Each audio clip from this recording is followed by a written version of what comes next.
Et aujourd'hui, je suis le douanier de tous les bijoutiers, ouais, en activité. Et je travaille encore très bien. Ouais.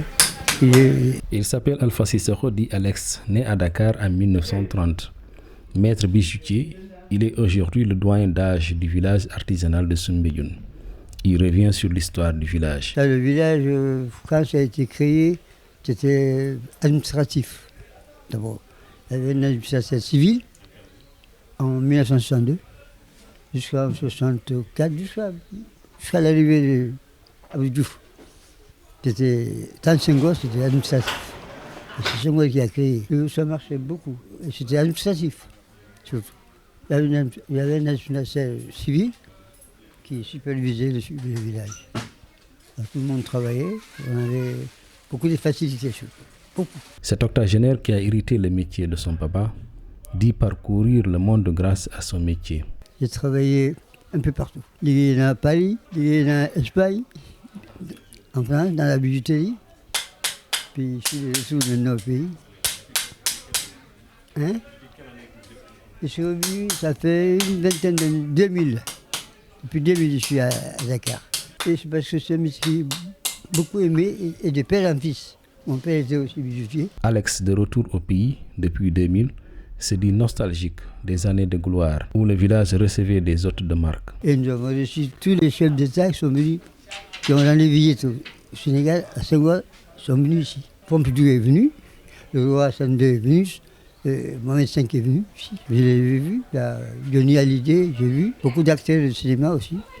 Pour lui, si aujourd'hui le village a perdu son prestige, c'est plutôt du fait du manque d'intérêt des autorités à l'endroit des lieux. On n'est plus structuré comme avant. C'est-à-dire qu'on n'est plus structuré, c'est un peu... Voilà. C'est devenu informel. Vous avez beaucoup qui sont là, qui ne sont pas artisans, qui sont travailleurs et qui sont commerçants. Et nous sommes artisans. Nous fabriquons, nous créons. Nous, les bijoutiers. Vous savez, Senghor était assez un homme de culture. Vous savez ce que c'était la culture. Et bien voilà. C'est justement pour ça qu'il a créé le village artisanal. Et c'est pour ça qu'il a créé le Festival mondial des arts nègres en 1966, qui a fait un succès fou. Ouais, parce qu'on s'intéresse, en ce moment, ils ne s'intéressent pas tellement à la culture. Et la culture, un pays sans culture, c'est comme une lampe sans flamme. À l'époque, moi, je faisais partie de la coopérative des jeunes bijoutiers du Cap-Vert. J'étais secrétaire. Alpha Sissoko reconnaît aussi leur responsabilité dans la situation actuelle du village. Ouais, parce qu'on s'intéresse, en ce moment, ils ne s'intéressent pas tellement à la culture. Et la culture, un pays sans culture, c'est comme une lampe sans flamme. Parce qu'en Europe, les artisans sont bien appuyés. Hein. Ils ne sont pas dans les mêmes conditions que les autres travailleurs. Les artisans bijoutiers, ils sont plus structurés là-bas qu'ici. À la question pourquoi il continue à travailler malgré ses 81 ans. J'ai commencé à 17 ans, 1957. Ça fait 18 ans. 57. Jusqu'à maintenant, je suis là. Et je travaille encore très bien, ouais. Parce que c'est un métier beaucoup aimé et de père en fils. Mon père était aussi bijoutier. Par passion, oui, surtout. Sinon, bon, j'ai mes enfants qui ne veulent plus que je travaille, mais il est mon beaucoup. J'aime bien ce métier-là et je l'exerce très bien, quoi. Il conseille la jeunesse surtout à croire à la formation. Les jeunes, c'est surtout d'apprendre le métier.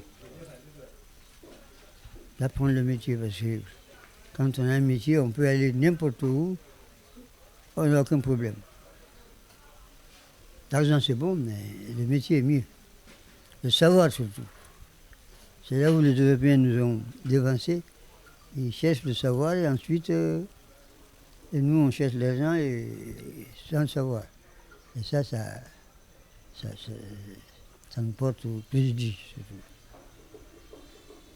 Le savoir. Moi, je peux apprendre les enfants à faire ce métier-là, parce que j'ai très bien appris.